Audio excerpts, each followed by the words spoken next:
What's going on, everybody? Hope you have a great day. Welcome back to Manage the Wild. I'm your host, Nick Madsen. I picked up a deer, turned it into a lab, and it had 7 things wrong with it. Here's the deal. A guy has been watching a mature buck, larger than a 4x4. I think it was a 5x4. Very mature, very heavy antlers, waiting for it to drop sheds. It's in a highly trafficked, highly public area, and he's watching it every day, knowing it's getting close to dropping. After 2 weeks of watching it, he sees it laying down in a tree, and it's just on its side laying. And obviously, that's never a good sign. He watches it for a little bit longer, and ultimately the buck died. He did call biologists, and nobody was able to get to this deer before it died. And so the biologist got there, picks it up, and he asked me to take it in because he had to run to do some other things, wanted me to take it in. I take it in. The biologist sends me the video of this deer. I show it to the doctor who's going to perform the necropsy. The doctor looks at it and he goes, I think I'm going to take a guess without any information, and I'm going to say it's called the California Ewe. What the California Ewe is, it's Taxus brevifolia, a Pacific yew, western yew. It's a species of evergreen conifer. It doesn't grow very tall, but what happens is it is highly, highly toxic, especially to mule deer. Oftentimes, things that when they eat it, it doesn't take very much and it will kill them pretty quick. It's usually mostly used in around like residential areas, just to look pretty. But that's what it is. The Pacific yew, California yew.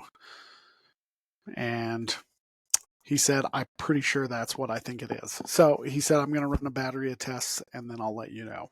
Well, I got the information back, and it is not what he said it was. After running a bunch of studies, there's 7 different things wrong with it. A lot of these I don't know how to pronounce correctly, so bear with me. Colitis, spiral colon necrotizing hemorrhagic with multiple vascular fibrin emboli. It was both acute and severe. Number 2, hepatitis.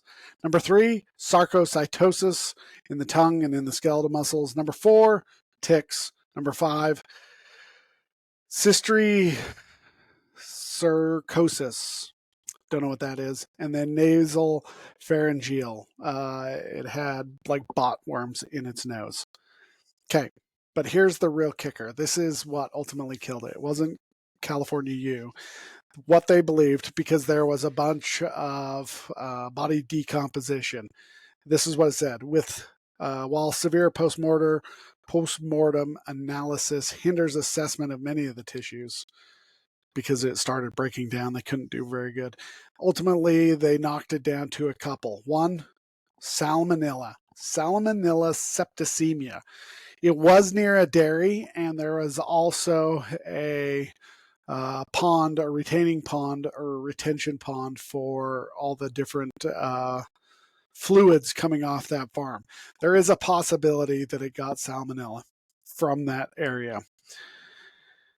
You mix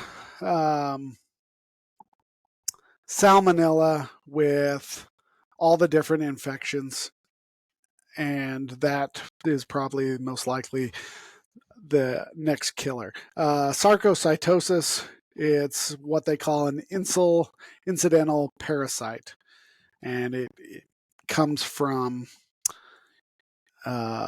feces that has been contaminated, or food that's been contaminated or infected by carnivore feces. So it could be cats, it could be dogs, but you have sarcocytosis mixed with salmonella. And ultimately, this big, large, mature deer, let's see, weighed over 150 pounds, so it started to lose some weight. I believe the biologist told me it was about 5 years old, 4 or 5. So it's really coming into its prime, and ultimately it is no longer. It's the weirdest thing, though. The body was shaken, laying on its side. That is just a normal, typical day. We will come across something that we don't recognize. The one thing that biologist is concerned about is maybe the sample when we brought the deer in, it was too deteriorated by the time we got it to the lab.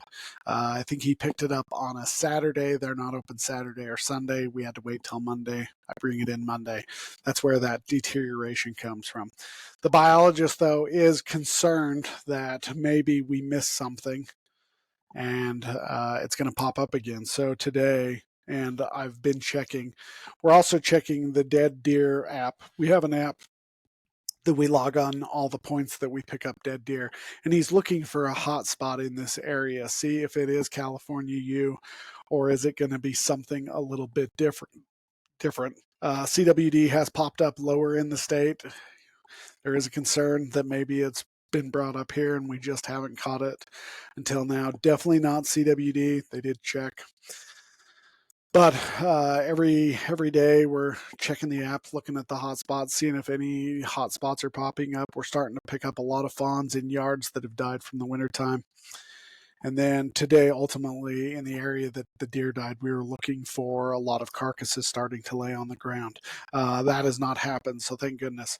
So hopefully it is just bot flies in the nose, a little bit of salmonella from bad water, and then some parasite. Who knows where they picked it up? Sarcocytosis. That is just one of the different things that I do. All right, you guys have a great day. Stay wild.